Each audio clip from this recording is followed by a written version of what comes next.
Hey everyone, this is Nick Bover with the Design Well podcast.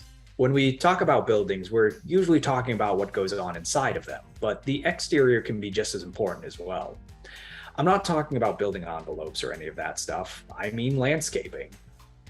I think we can all agree that after the pandemic, everyone has grown to appreciate the outdoors a lot more than they once did. Exterior spaces have grown to be quite popular over the last couple of years, and it's not because they're easy to slap down in a design. When thoughtfully considered in the overall architecture of a building, the outdoors can be powerful. A sustainably crafted space can benefit not only the health and well being of building occupants, but also the environment for many, many years to come. As my guests today would describe it, it is much like a dance, a choreography between permanent textures and seasonal softscapes, whether it's the ground spilling out from around a building or a series of rooftop terraces. So, with that being said, I would like to invite you to join me as I meet with Jessica Petro and Rick Clarke of Page's EYP to discuss how sustainable landscaping can add greater value to our buildings. But before we get started, if you end up liking what you hear, be sure to give us a thumbs up or subscribe on whatever platform you're listening in on. Also, feel free to leave a review so we can continue to improve the show. And be sure to check out Design Well 365 if you haven't already. With that out of the way, let's get into the conversation.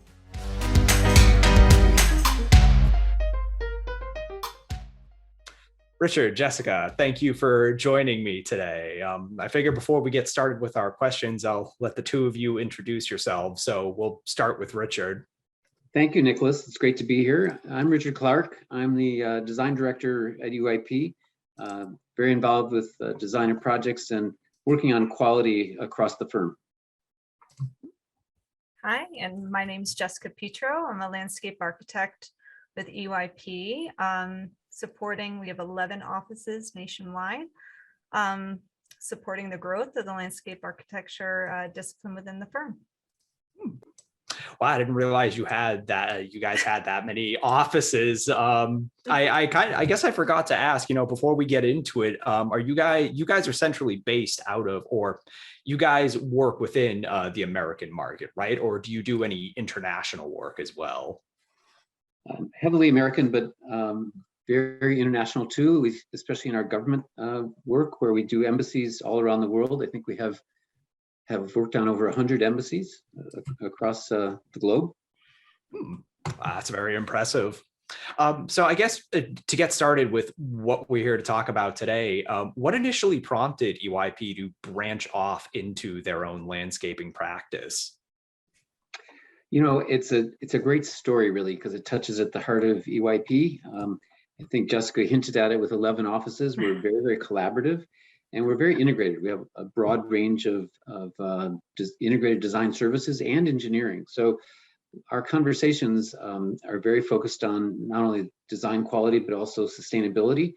And within the culture of our firm, we're kind of a learning organization. And every 2 years, we sponsor something called Blue Oceans, where we ask staff to come up with ideas that will make the firm better.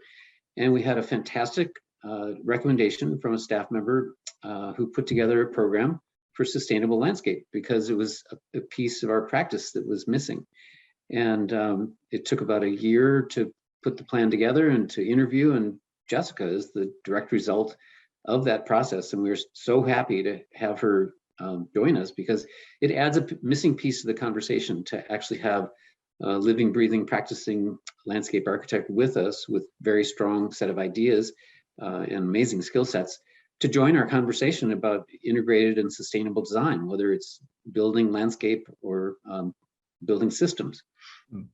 I'm really glad that you mentioned it being part of the missing piece of the conversation that you guys have, because we've talked about it a little bit before in our preliminary call, but the idea that the landscaping is in and of itself an extension of whatever building it's a part of is something that it's not something that I readily think about, but it's there is subconsciously in the back of my mind. And I think that's the way it is for a lot of people. So I'm actually curious, how would you say that, just given your experience so far, how would you say that the landscape ultimately can impact the building itself? Well, I think we'll probably both want to answer that, but Yeah. as architects, as architects, one of the biggest impacts on the design is the site. And so for us, and for me in particular, the building and the landscape are really not separate things. They feed into each other and they're tied together.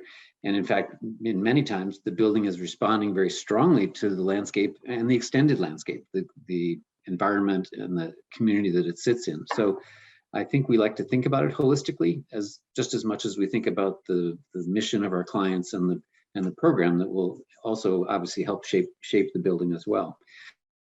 But Jessica and I have talked about this, but landscape is actually one of the best ways for us to reach beyond the lines of the building and the site into the community. It's a fantastic way to connect the building to a bigger environment.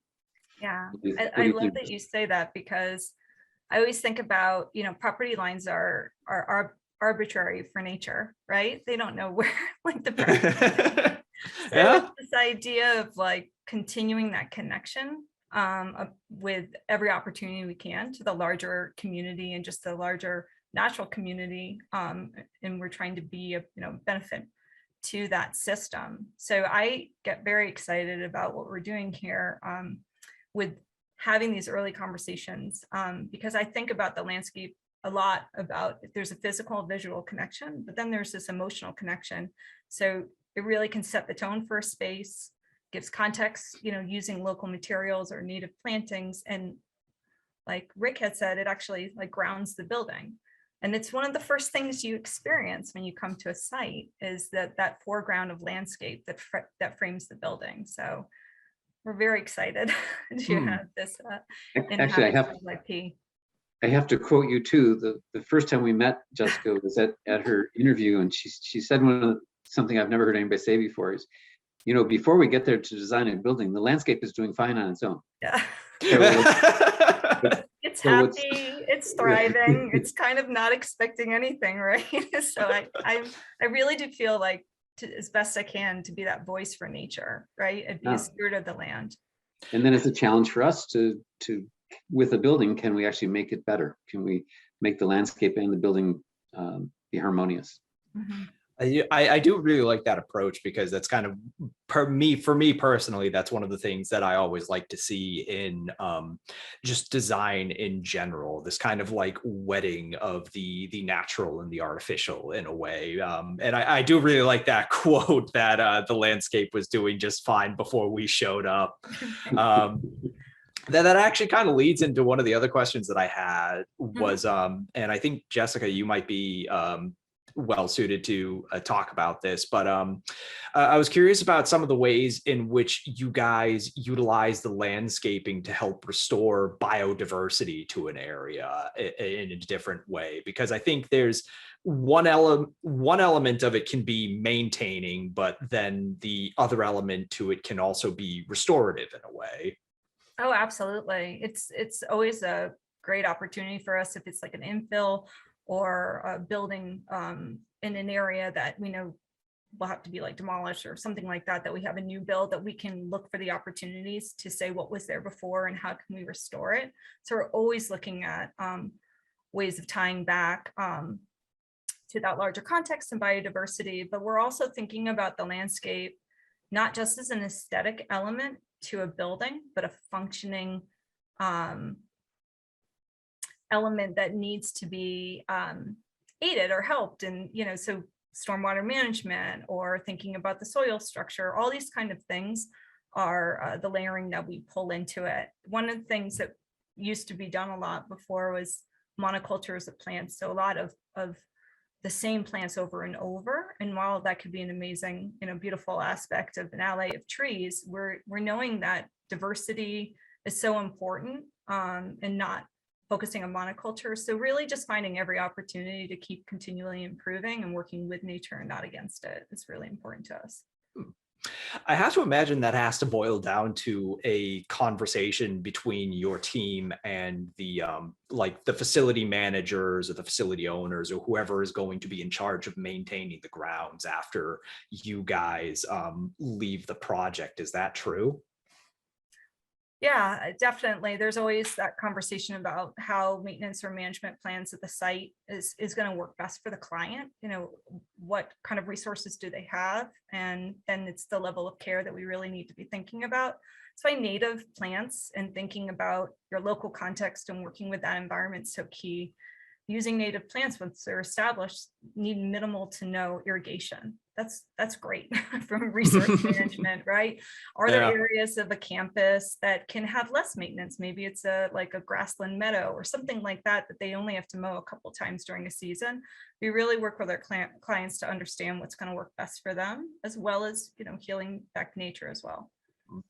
I feel like especially considering just like depending upon the regions that you're working with too, like you have so many beautiful plants that you can pick from, and a lot of them wind up being, you know, as you say, not just well suited to the region, so they require less work, but just in general, they can be tremendously more durable too in a lot of cases. I know just coming from New England, one of the things that you know, the office park that I right outside the office park that I currently sit in, there are just these sumac trees all over the place, and those in and of themselves are basically like bulletproof, essentially. Yeah, absolutely. Knowing and understanding the local native plants and really leveraging it is so important. And it gives that local context of seeing what's available in your landscape around you and celebrating that. So it's great to hear you mention, you know, I assume you're talking about staghorn sumac, you know, and just like a native plant that's a beautiful, you know, fall foliage. So anyway. Oh yeah, no, yeah, exactly. I love them. And it's like just adding kind of like a textural element too. I feel like, you know, plants and texture kind of go hand in hand, but there are different elements of texture that you can have, especially, you know, just because we're talking about staghorn, where it's like it has that very characteristic like velvety bark on it. Yeah. Mm. Yeah. And then thinking about plants that also accentuate the architecture is really key, and color palette, because the landscape's dynamic and it really works with the building, you know, pulling out those key elements of the building or facades or play of light is so important too, with setting the tone or the space as well. Now, you mentioned earlier that you guys do a lot of work with embassies and government buildings in a way, but I'm actually kind of just curious as to, you know, what is the basic spread of the types of buildings that you work with? Do you do mostly commercial, government, educational, cultural? Well, thanks for asking that question. We probably should have addressed that in the introduction. But we do work all across the country and internationally. We mentioned government, where we do a lot of embassy work, both new buildings and renovations of existing facilities, sometimes engineering studies. Our healthcare practice is also very large, and we've done some projects overseas for that as well, not as much as government sector, but definitely that's a national practice, doing very large scale hospitals, medical centers, cancer centers, clinics. So it's a really broad range of buildings there. We have an S&T group, which is mainly focused on research and development, both in the academic setting, but also for private clients. You know, developing really high technology facilities that are very much driven by speed to market and the importance of the quality levels of their product.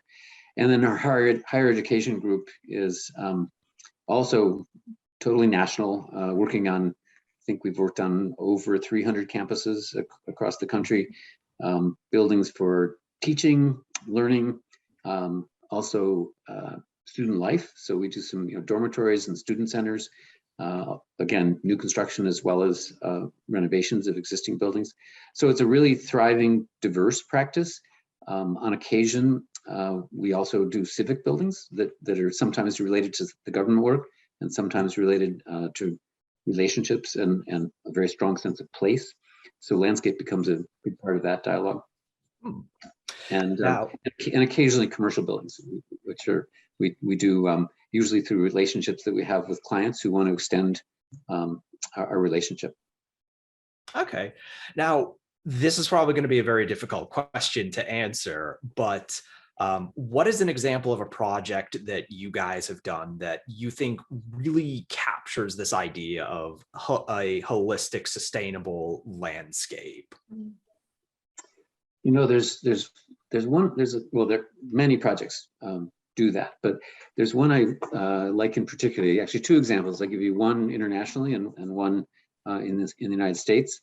And you know, I mentioned before that our clients are very mission driven, and that has a lot to do with it because it affects not only the building but the landscape as well.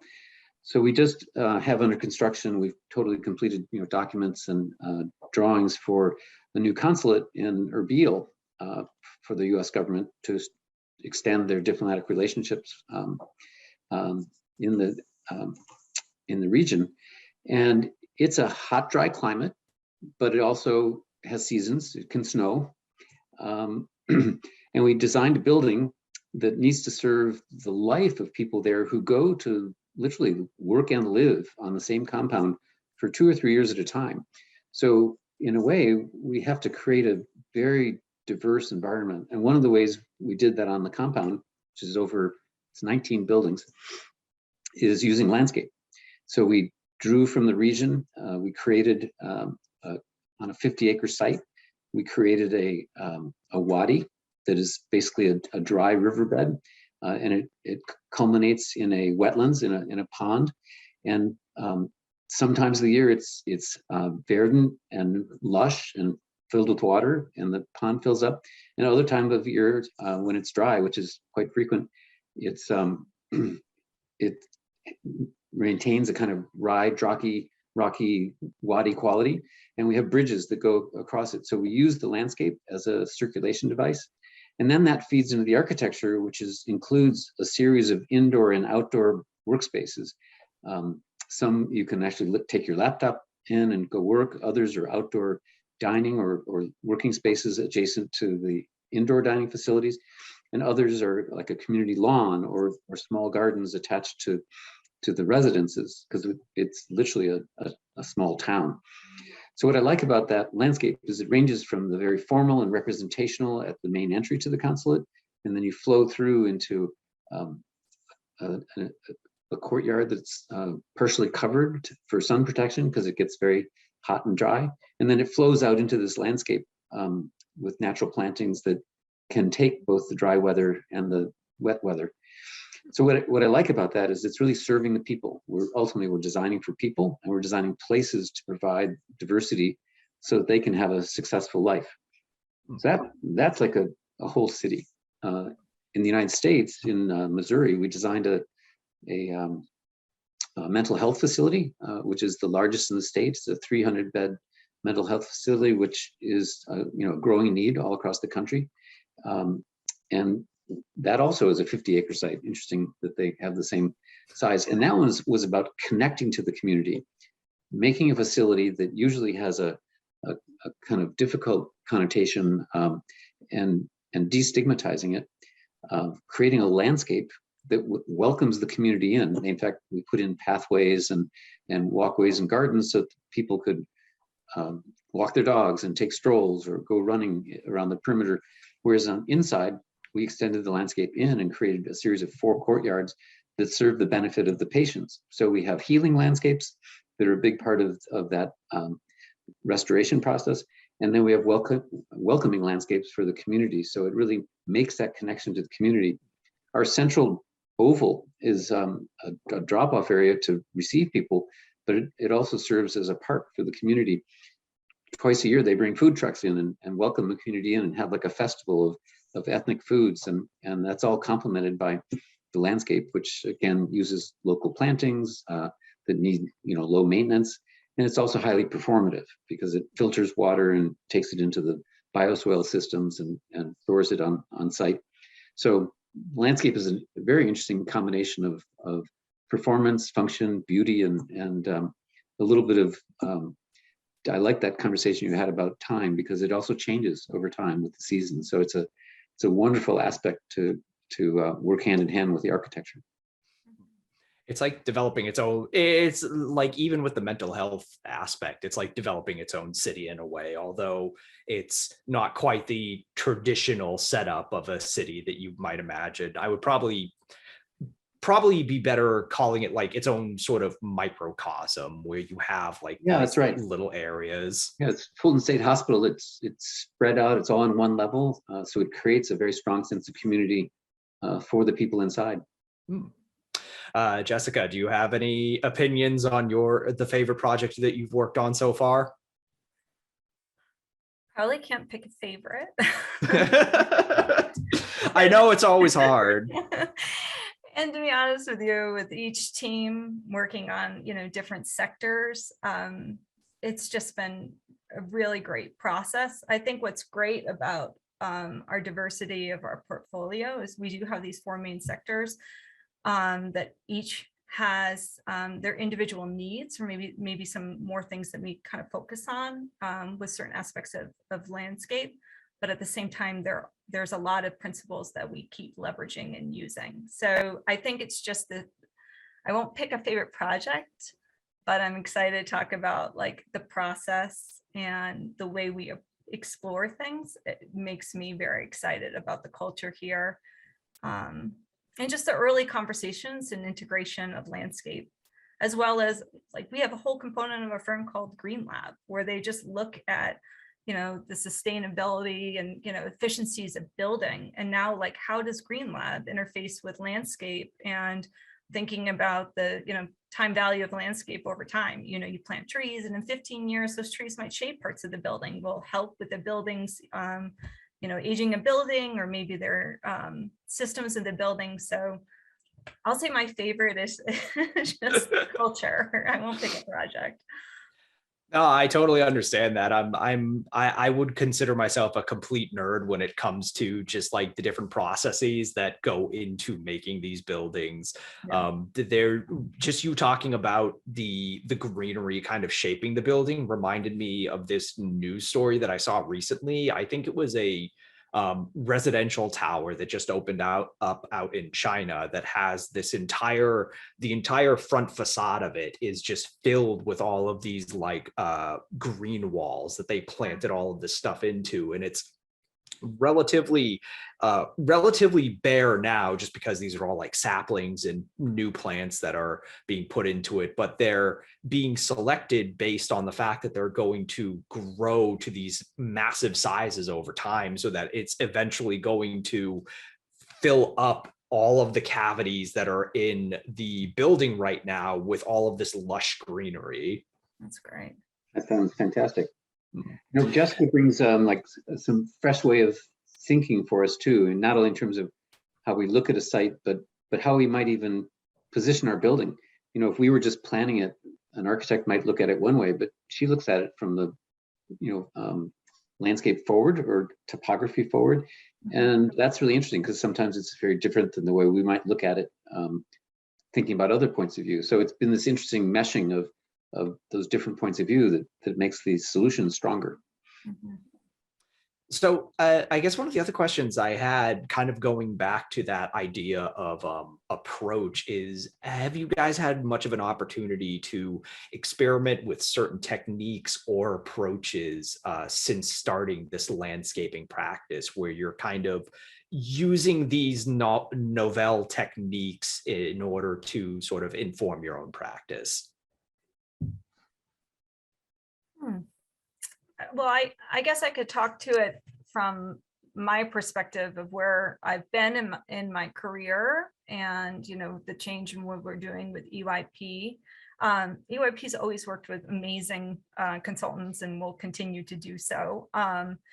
The benefit of having an in-house landscape architect, discipline growing, is just early conversations to help develop that. And we've had jobs where there's another landscape architect of record, but I'm in collaborative conversations, and we're just, sharing ideas and just trying to open up this idea. We really believe in what's possible, and always kind of, thinking about that from new angles. So with that thought there, it's exciting to see a new way of looking at projects and a new way of delivering services to our clients. It's also started to create these new conversations between disciplines that are excited to think about collaboration. Like a perfect example for me right now is we have an amazing workplace strategist in our firm. And she and I have been talking about opportunities of creating a new way of thinking about outdoor workplace with everything that we've gone through recently and thinking about people, leveraging the outside in different ways. This has given us a great opportunity to collaborate. So I think it's just a lot of the interesting synergies that we're starting to explore, as well as continuing and strengthening our services to our clients and our projects. Yeah, and I'd say that it's affected our practice. We're a charrette-based practice. Because we're so collaborative. Jessica's voice is a new voice, and we charrette at the very early stages of a project, and that's the best time to get those ideas on the table, because there might be a landscape idea that shapes the entire building. I mean, I look forward to that sometime. We could have a project that really comes out of that dialogue that happens early. So I would say it hasn't changed our process, but it's enriched our process. It's the same way it's enriched our dialogue. And I think the results are already starting to show. Yeah, I'm very curious about, well, just to ask, how have some of your clients reacted to this this new approach to things? Just in general. I know sustainability has become a very big topic for a lot of people. So obviously that is kind of at the forefront of a lot of people's minds. But I am curious to see, when you walk away from a project, what are your clients' opinions after the fact? Yes, I'll jump in. You go. And then you add on.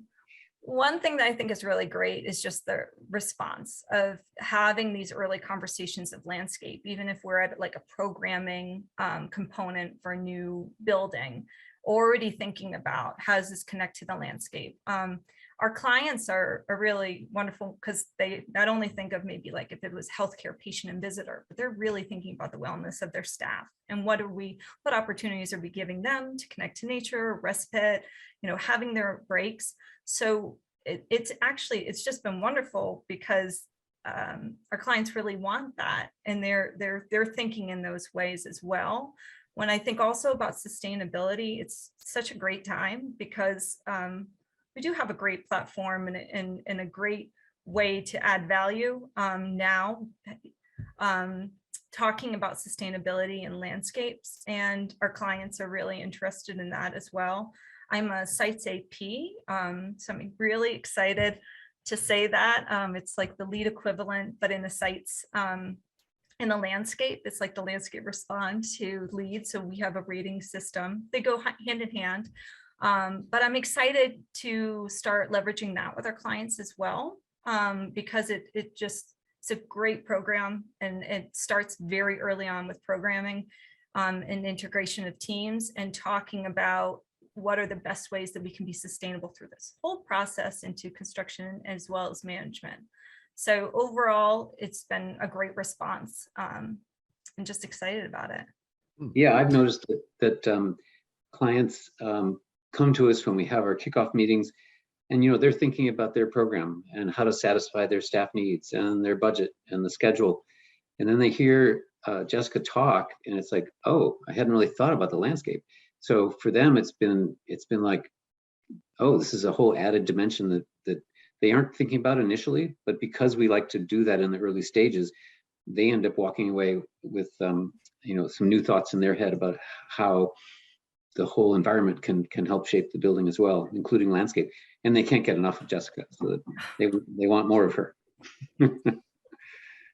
That's really great to hear. So I guess, it's safe to say that this, or actually, I guess I'll still ask the question anyways. Has this surge in interest in sustainability really affected the types of projects that you work on, or the amount of people coming to you with projects, or have things kind of stayed about the same? I think there's we're still growing the practice, and actually we're actually poised to expand it now, which is great. I think our clients that we're working with, just realize that we have that much more to offer, and in, again, a more integrated way, which was actually our goal in starting that whole process. I can say we've never been busier. This is a really busy time, so perhaps that's been part of the impact of the practice. But I think the message we're putting together about integrated design and integrated practice, including landscape, is resonating with our clients. On campuses across the country, we graft into something that's existing and make it stronger. Landscape is a big part of that.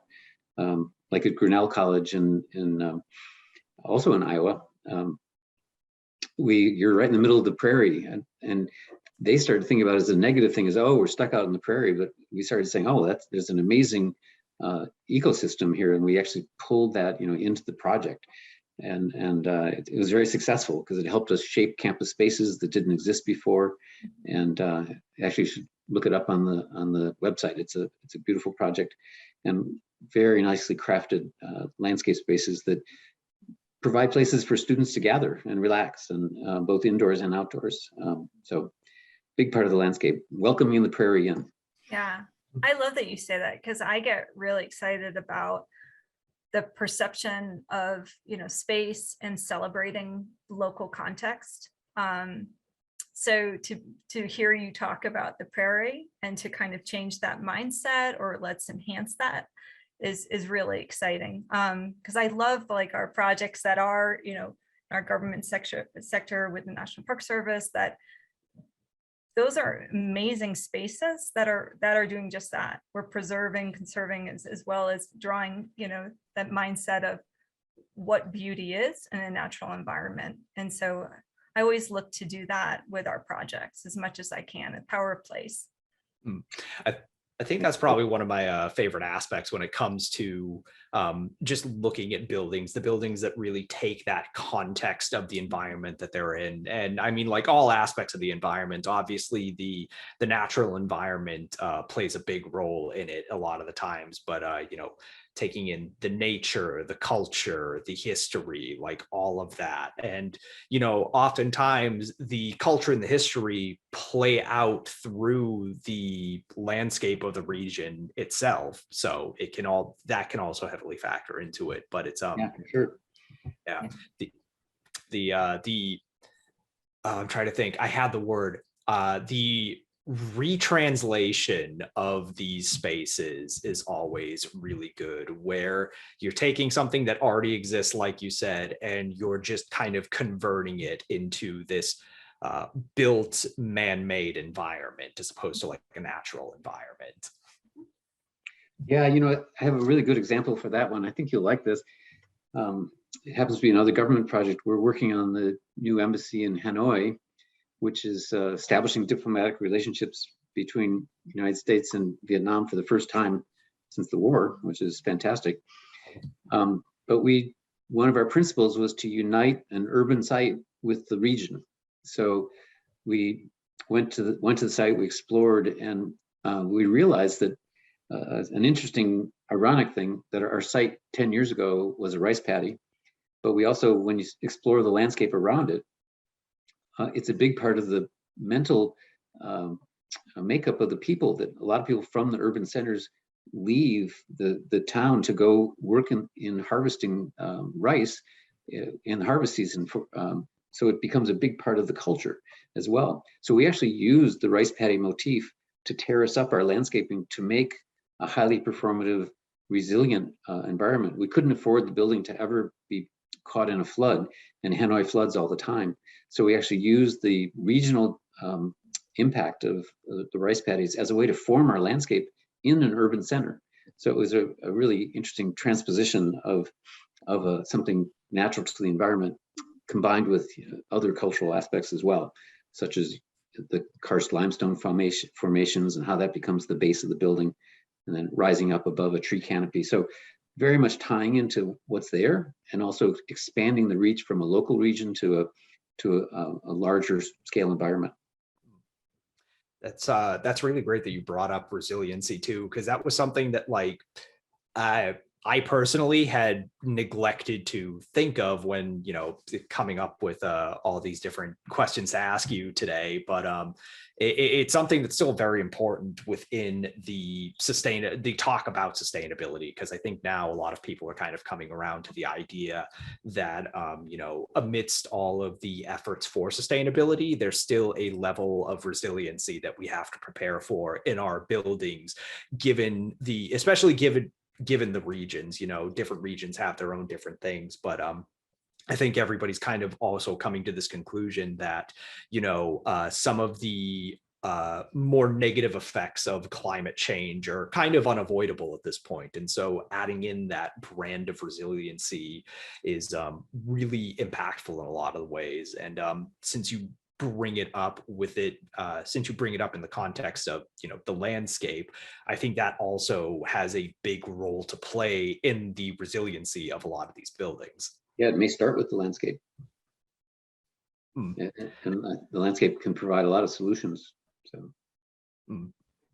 now, before we kind of wrap things up, I had a personal question for you guys that I'm very interested in, and I'd like to hear from the both of you on it. But when it comes to the landscape, we've all been talking about, projects you've worked on, and just, kind of the idea of this like idyllic landscape surrounding the building where you get to walk in and kind of experience everything on your way in.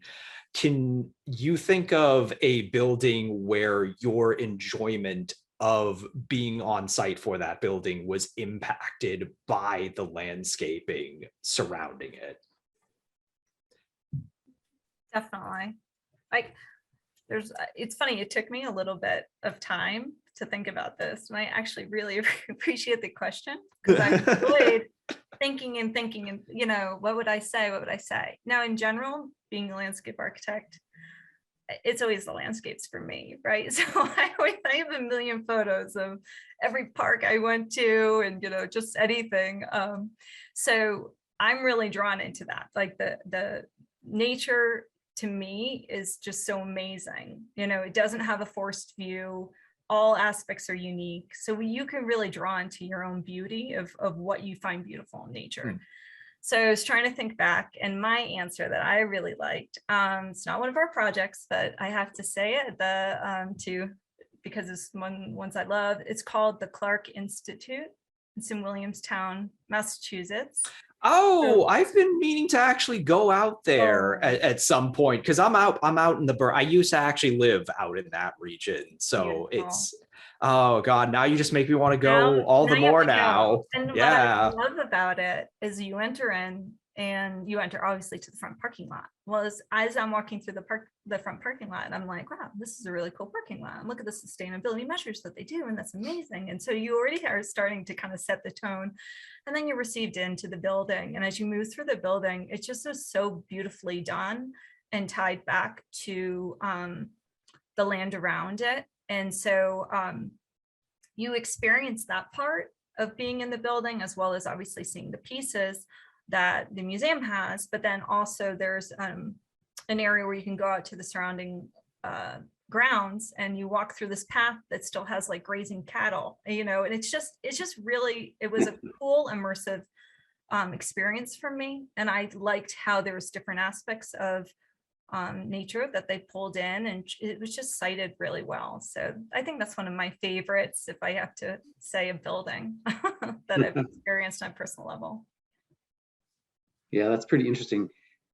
You mentioned the word experience, which is really what it's about. And in my early career, I was a sculptor, and the two examples I think of they're actually not buildings, but the Kröller-Müller Museum in the Netherlands, and if you want to keep driving west, if you go to Storm King in New York, just a little bit past Williamstown, they're outdoor sculpture parks, and yet they're shaped by the landscape. So your experience of the place, I will say, not less so than the building, is all about landscape and your connection to landscape, and how that allows you to see these sculpture installations, which sometimes are just landscape.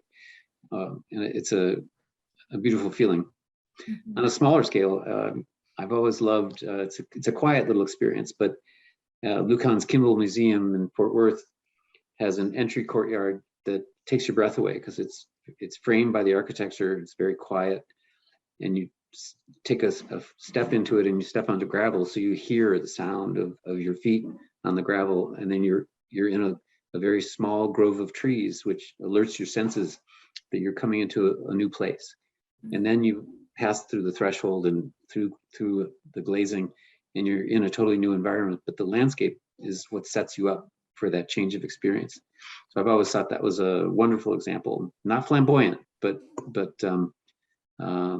perfectly geared to the kind of experience you want to have in a museum.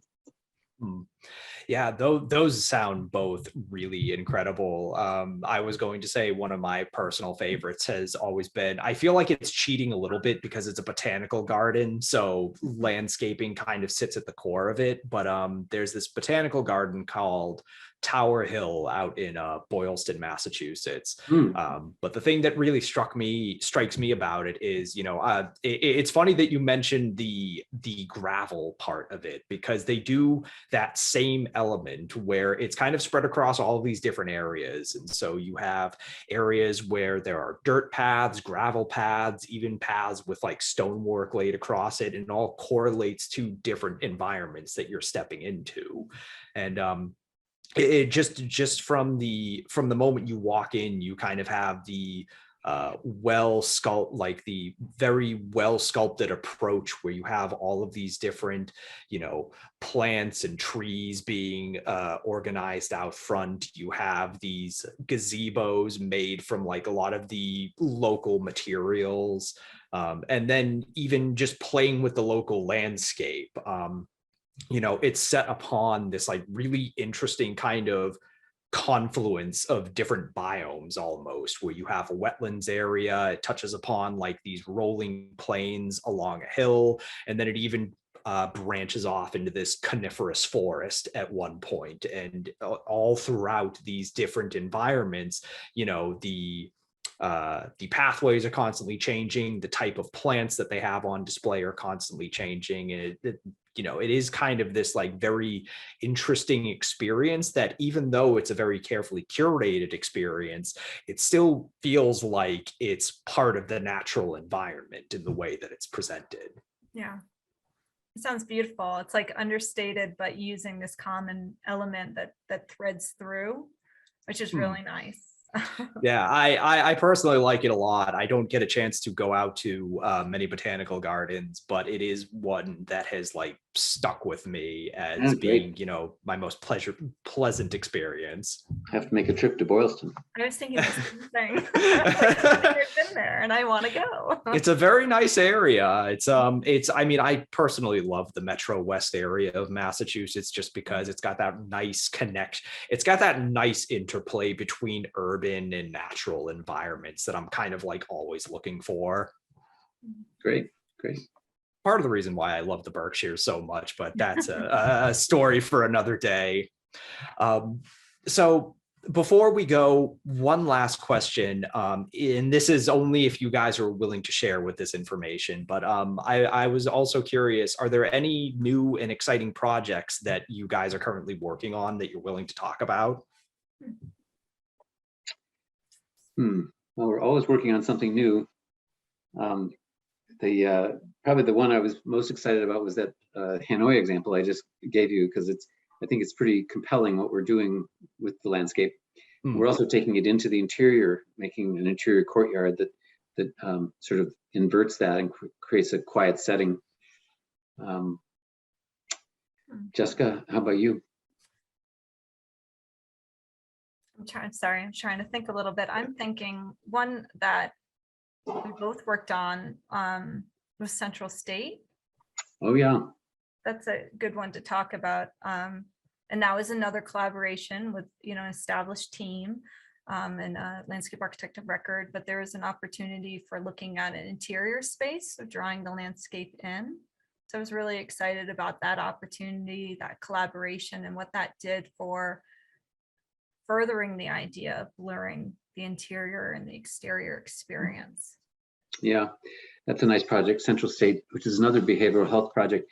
And I think Nicholas, We have a really special project in Houston called the A-Lift Community Center, which is actually, it very much is like the story you were just telling. It's a building set in a park. So we're designing not only the building, but the park itself as an integrated whole. And it's all about serving that community, a place of resilience, so that if Houston floods again, it becomes a place where the community can go. So the building is raised up through the landscape. The landscape actually lifts it. And it's designed actually to flood. So the flooding would happen in the play fields, in the soccer fields, but not in the building. But it's a marvelous integration of recreation, nature, and building. And it has the largest front porch in Texas. It has a framed canopy that looks out over the landscape and the community spaces. So that's a really good one to take a look at. Yeah, I'll definitely have to once we wrap things up here. But once again, I'd love to thank the both of you for making the time and joining me on this call. Great to be here. Thank you, Nicholas. Appreciate it. Yeah, really appreciate the opportunity to speak with you again. So thank you.